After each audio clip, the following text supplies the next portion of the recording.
Hi, my name is Minna Huotilainen. I'm professor of educational sciences and I'm specialized in neuroscience, brain research. And that's why my course is called Neuroscience in Educational Sciences.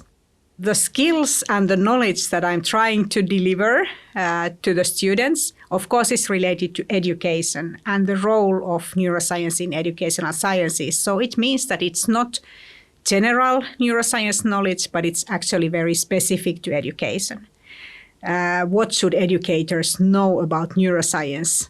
Not the names of the brain parts, not the finest details of the methods of measuring neuroscientific data.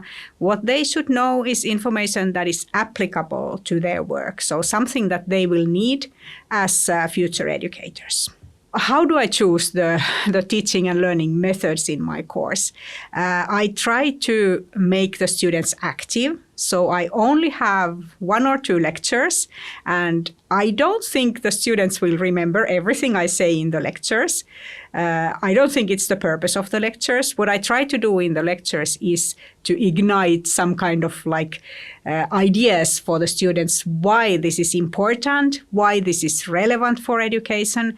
Also, we are discussing a lot of the problems in neuroscience in general, and especially the application of neuroscience into the field of education, because there are lots of problems there. And what I hope that the students would become is very interested in neuroscience, all the latest results. So after my course, they would always be following neuroscience. They would always want to know what is going on, what are the latest findings, can I apply them in some way in my work? These would be the questions that their head would be filled with. So that's why I will show you what I do in the course. I make the students to do 2 very important tasks. And one of them is called the scientific task. So here they have to listen to their heart. They have to think about, how does neuroscience actually touch my life personally?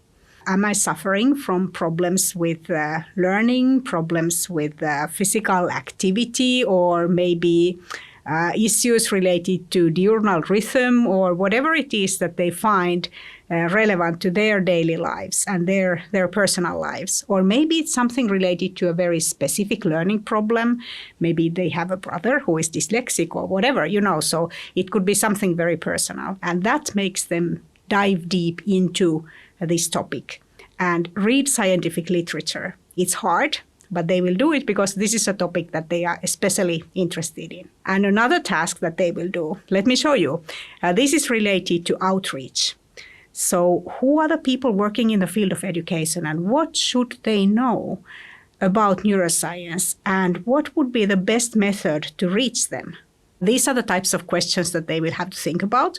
So for example, if you want to reach people who are very busy, please don't write long essays to these people. Maybe you would like to make a podcast, or if you know teachers who are working with children who have learning problems and they would benefit from neuroscientific knowledge, why don't you make a set of PowerPoint slides and through those help them learn those basic things that they would actually need? So they are preparing outreach materials that will be actually helpful to some people who are working in the field of education. And via this work, of course, then they will also learn so much. But this outreach material is also helpful, so we are distributing it throughout our course, of course, to each other, to our students, but also to anybody who is interested in this. So via this kind of activity, I think that the students are diving way deeper than just remembering some facts about what they are learning. They are creating materials, they are reviewing it, they are critically discussing it, and they are taking it further, several steps further than just browsing and reading it through.